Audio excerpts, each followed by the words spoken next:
First up, we're going to have Nolan King from USA Today talk with you.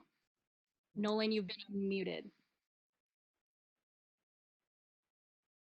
Hey, Greg, how's it going? What's up, Mr. King?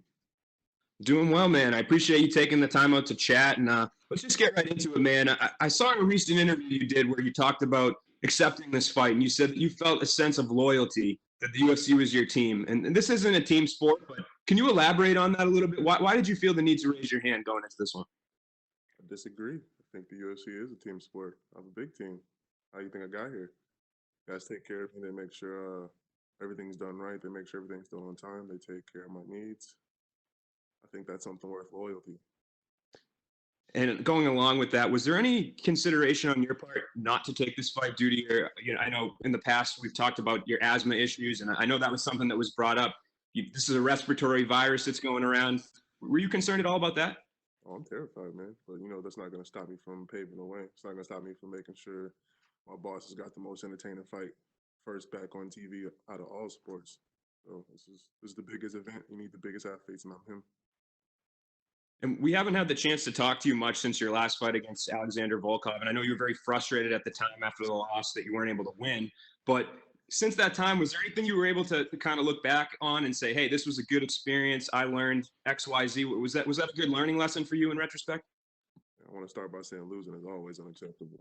But, as far as that goes, it was a good experience, man. One, I got to leave the country, never left the country before. So that was super dope.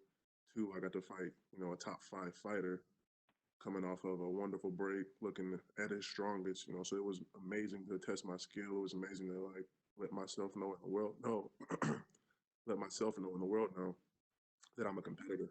I'm no longer really a contender. I'm a guy that brings a lot to the table, and I've earned in spades what I have now in the UFC. So. My last question for you, your opponent, Yorgan De Castro, is the second UFC fight. I know you're not necessarily, in the past, you said you're not a guy that's really study your opponents in depth, but I guess what are you expecting from him, and what should we expect to see out of you come fight night? Oh, you guys know what to expect out of me, man. We're going to meet in the middle. We're going to throw some haymakers. We're going to see what happens. If it goes 3 rounds, if it goes 1 round, I guarantee I'm going to push the pace. This is going to be a mutual respect kind of bout. It's going to be 2 warriors in there trying to take each other's heads off, and I think that's always the most beautiful event. Appreciate the time, Greg. Thank you. Have a good one, brother. Roman Madrowski from ESPN, you're up next. You've been unmuted. Hi, Greg. Hey, Jeremy was just talking about some of the differences he has seen so far in this fight week, and obviously he's been through a lot, and you haven't had a ton of them, but I'm just wondering what stuck out so far as some of the differences you've seen in this fight week than you have in the others, other than like this virtual media day, and I know you sat down wearing a mask, but what are some of the things that stuck out to you so far? Oh, man, I'm the most active, baby. I've seen plenty of fight weeks. And I think the difference between this one and all the other ones is, it's more cautious, honestly. And that takes away from the time that you get to reflect. It takes away from the time you get to prepare. So it's more on the road kind of travel kind of things. When you're on the road, you got to hit the airport. You got to make sure your bags are ready. You got to get your team together instead of always just showing up, focusing, and, just letting the day flow. And that's happening a lot, here. Just a lot of interruptions in the day, a lot of poking cotton swabs up your nose. It's a lot of craziness. Yeah, Jeremy said the same thing about the swabs. What about like the hotel experience so far? I mean, like getting meals, working out, maybe cutting weight or something like that. Has that been an adjustment for you as well? It's been an adjustment, but not a really big one, man. I want to give a shout out to the UFC, Dana White, for making it easy. These guys have done top-notch work. Everything is sectioned off, social distance. Everybody has their own things. Working with the governor of Jacksonville, man, it's been a beautiful collaboration, in my opinion. And I've been around a lot of different sports, a lot of different organizations that put together events on a massive scale, and I think this is quite impressive, to say the least. Cool. That's all I got. Thanks.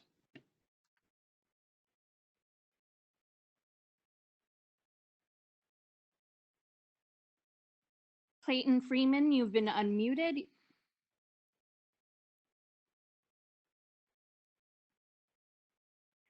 Maybe not having a question. Moving on. Can you hear me? Oh, yes. Yes. There we go. Okay. Yes, this is a question for or Greg, how has the process been in preparing for this while managing the delays, managing all the uncertainty that goes along with this? You know, it's slowly becoming a mental game, brother. It's kind of moving away from the normal week physical focus and physical and focus, the preparation that goes into stuff like that, and more just trying to stay on task, trying to make sure that everything your boxes are checked. You know, make sure that you got your mask, you got your hand sanitizer, you got this, and stuff like that. So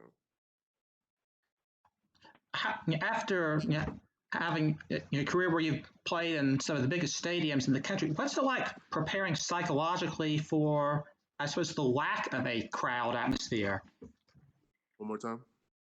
What's it going to be like preparing psychologically for competing where there's a lack of a crowd atmosphere? Oh man, you know, for me, I don't think it's gonna be a big adjustment, man. I'm a developmental contract kind of guy. I've had a lot of fights in front of 0 people or 10 people. I think it's just like my Contender Series days. You know, just a small gathering of people going to war, celebrating great athletes, man. I think it's gonna be another day in the office. And for you, you've had kind of a good experience with Jacksonville sports over the years. I mean, you played against the Jaguars 9 years ago, got a safety in that game. Is any feeling like Jacksonville's kind of a good luck charm for you? Yeah. I think I like Jacksonville. I think I might have to come back after this COVID thing is all over with, man. We've had nothing but good times here. I think it's going to be a celebration after the fight Saturday. I think it's going to be fireworks. The biggest, most dominant card I've ever seen. First quarterback. Like, how can Jacksonville not be my good luck charm? Sounds good. Thanks.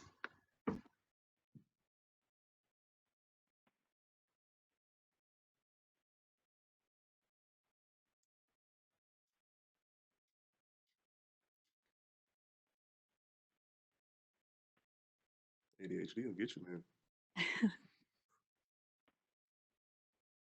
All right. Looks like he's not on. We will move along.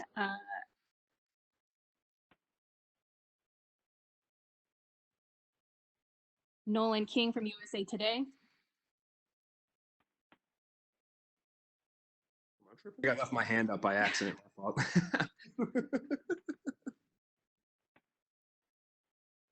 All right. Let's. Caroline Pierce with BT Sport. You've been unmuted. Caroline? Can you hear me? It's Caroline from BT Sport. Yes. Yeah, okay. Great to talk to you. You've been probably one of the most active fighters all of last year. You've been used to that UFC crowd, that energy. I just want to know from a personal perspective, do you feed off the crowd and the energy? You know, what's more preferable for you? Obviously, you're going to adapt here to what it is, but what do you prefer? I don't really have a preference, honestly, but I would say that I'm a different kind of athlete, man. The crowd for me is more off the field, outside the octagon. Like I feed off the crowd when I'm living my everyday life, when I'm in the gym. You know, it comes with being a celebrity. It comes with being one of the best athletes of your time. You know, and that's where I get my energy from. But as far as when I step into the octagon, it's nothing but me. Next level thinking, it's next level anticipation, and it's just tunnel vision for 3 rounds. And being so young in your MMA career, you know, you've taken a couple of losses, you've got some wins. How do you feel like you've evolved as a fighter so far? And with that, what do you want to showcase this Saturday night? You know, I don't even think this one's gonna be a showcase, man. Coming off of the last fight, I have a little to prove. I feel like, and I think this one's just gonna be about me having fun, me going out there and having one of those, in between fights to where I can just be myself, throw some haymakers, meet in the middle, get a little reckless, and do what Greg Hardy does, put on a show. And De Castro is obviously an undefeated fighter. In some ways, you could see it has more to lose in losing that O. But what challenges does he bring? I assume you've watched tape, you've done your research. Where do you see, he could be a potential threat? He's a threat everywhere. He's got heavy hands. That's in the heavyweight division. That's always a trump card. But I think that undefeated thing is a cute title. You know, we'll put it to the test. We'll see. We'll find out. Thanks, Greg. No problem. In Austin, Texas, you've been unmuted.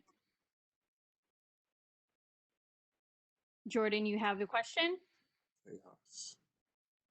Can you guys hear me? Yes.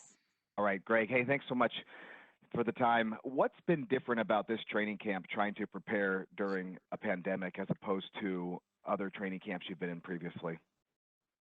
Man, this one's been crazy for me, brother. So I think I've dripped, you know, because I have asthma. I can't really fly. I chose not to fly. So I've been driving back and forth, you know, from Dallas to back to my gym, I think 2 times, you know, and it was an honor to be on every single one of those cars. But it's just, you know, back and forth, train, then drive, train, then drive. And then ended up, you know, separating from my coaches, getting a whole new coaching staff. So this has been a whirlwind for me, man. And then on top of the COVID, just trying to stay safe, brother. It's been a lot of ups and downs, but, you know, we're here and we're ready.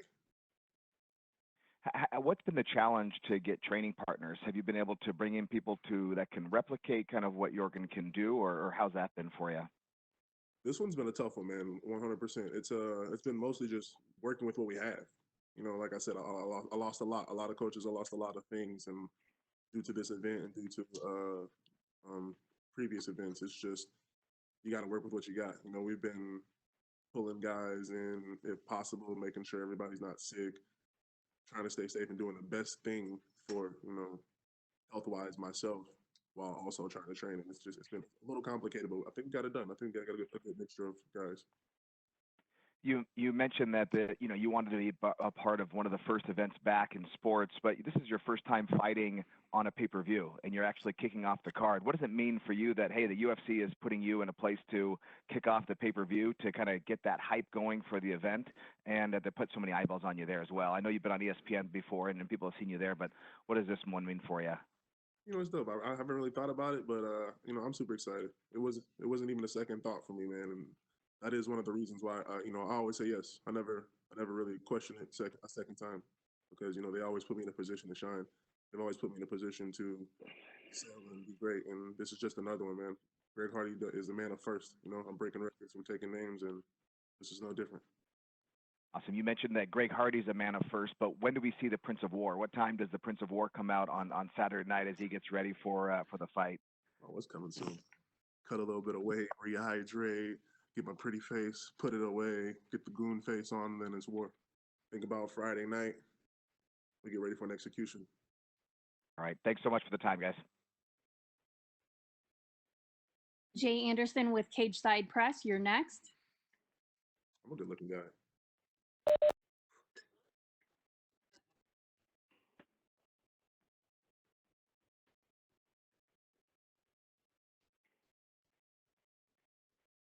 You know, I was with Dean Thomas. He had a little separation with our gym, went to do his own thing, changed the order his own way.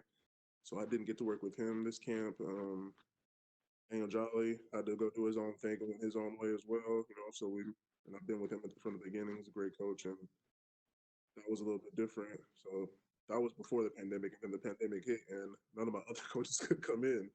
So we lost a lot of guys like that. A lot of couldn't do classes, so I lost a lot of, and that was big in my preparation for all the other fights. Just because, as everyone knows, you know, I'm always learning. I'm a rookie. It's my first year, so I'm second year. So I'm always trying to get new details, cover bases, and I couldn't do that this camp. So I think it was a little bit of both, man, and it's just been a lot of adjusting on the fly.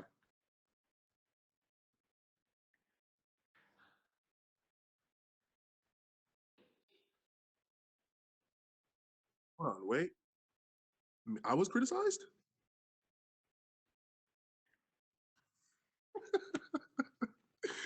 Oh man, I'm used to it, brother. I mean, it's supposed to be. It's the greatest show on earth, man. If it wasn't criticized, then it means we don't have enough fans out there, dude. And I think that everybody that criticizes is going to tune in. They're going to see Francis. They're going to see all these guys. They're going to see Greg Cerrone. They're going to see Charlie Rosa. They're going to see the entertainment value go through the roof and blow the top off of Jacksonville, man. And then they're going to be excited. They're going to be wondering when the next one's coming.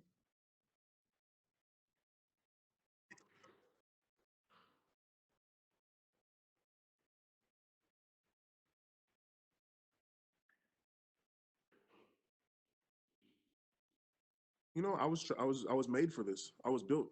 You know, I was constructed as one of the best athletes in the world to do this, to be consistent, consecutive, to be volatile all the time, and then switch it off for another week. I think that's my best attribute as a UFC fighter, man. And I think that if anybody could do it, it would have to be me.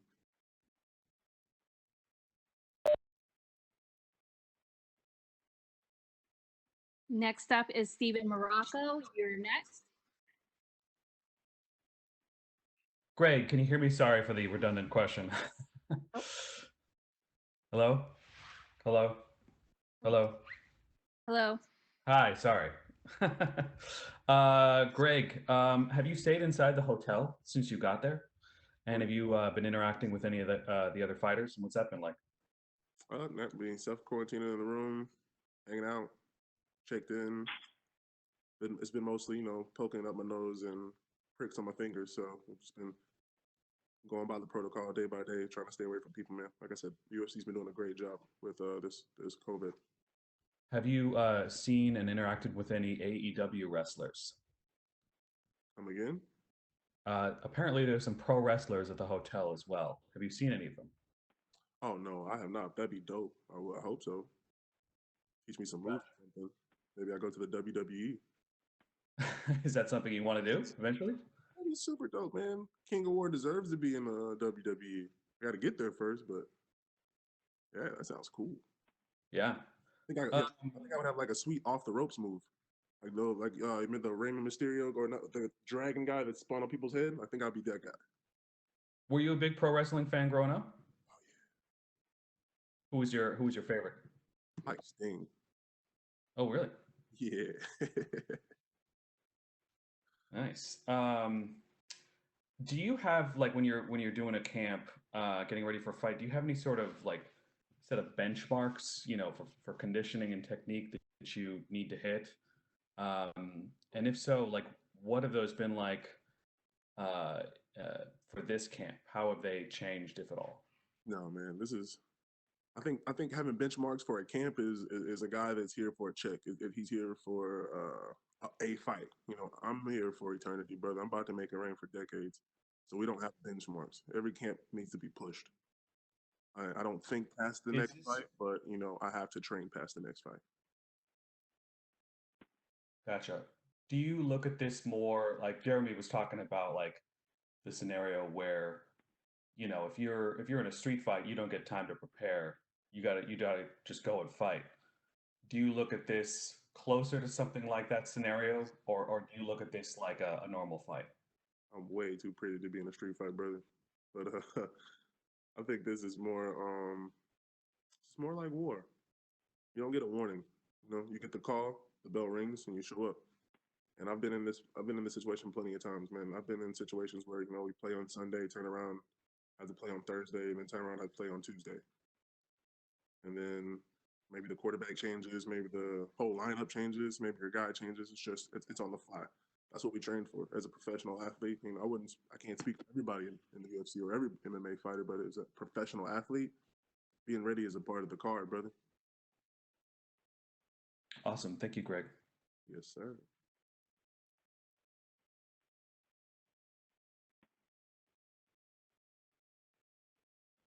Next up is Ezekiel Bergonzi from Super Luchas. You've been unmuted. Hello? Yo, yo, yo, yo, yo.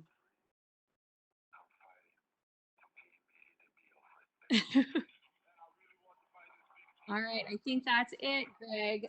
Thank you for joining us. Thank you guys for having me, man. Have a great day.